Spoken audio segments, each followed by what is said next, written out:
Quiz time once again on Consuming Passions. What food is this? It's a meat that's high in protein and low in fat. It's rich in zinc and iron and has been part of the Australian diet for around 40,000 years. It is, of course, kangaroo. What I didn't say was that it's a meat that's very tasty, especially in the Consuming Passions recipe for Nutty Kangaroo Roll, made in 3 easy steps, starting with the meat itself. Any cut will do, and I either get my butcher to mince it for me or I cut it up finely myself. About 500 grams for 6 people in this recipe. It's mixed with an egg and a good tablespoon of Dijon-style mustard. Then I add breadcrumbs, preferably from yesterday's bread. They do need to be moist.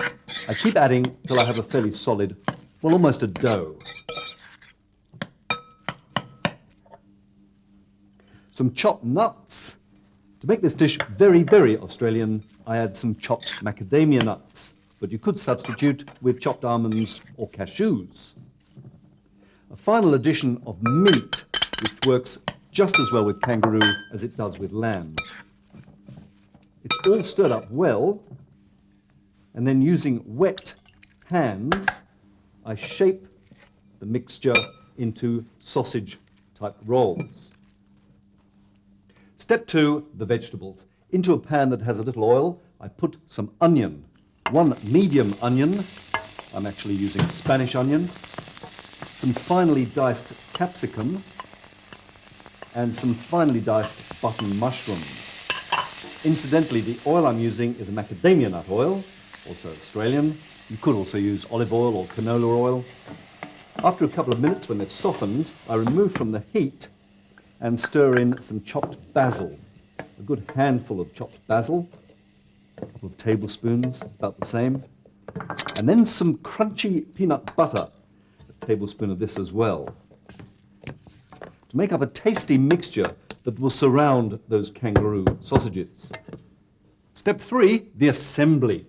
I use phyllo pastry and lay down a couple of sheets for each kangaroo roll onto a moist tea towel to prevent the pastry from drying out. Then I brush the top one with a smear of oil, turn it over,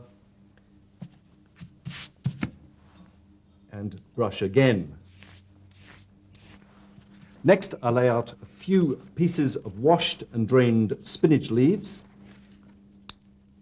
Onto this goes a little of the onion, capsicum, and mushroom mixture, a kangaroo sausage, a little more mixture,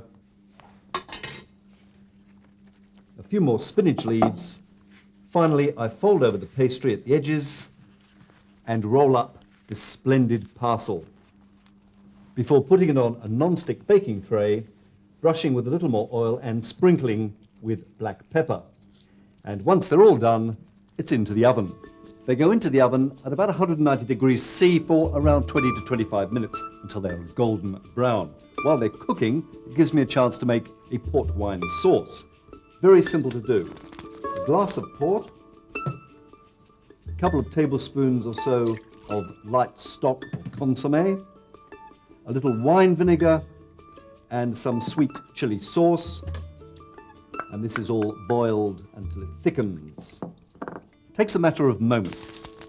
And when it's time to serve the Nutty Kangaroo Rolls, it's onto the plate with some of the port wine sauce, topped with the Nutty Kangaroo Roll, which should be just perfect. And it looks as though it is. The final taste test. Before I taste this little delight, I'd just like to say, from Consuming Passions, bon appetit.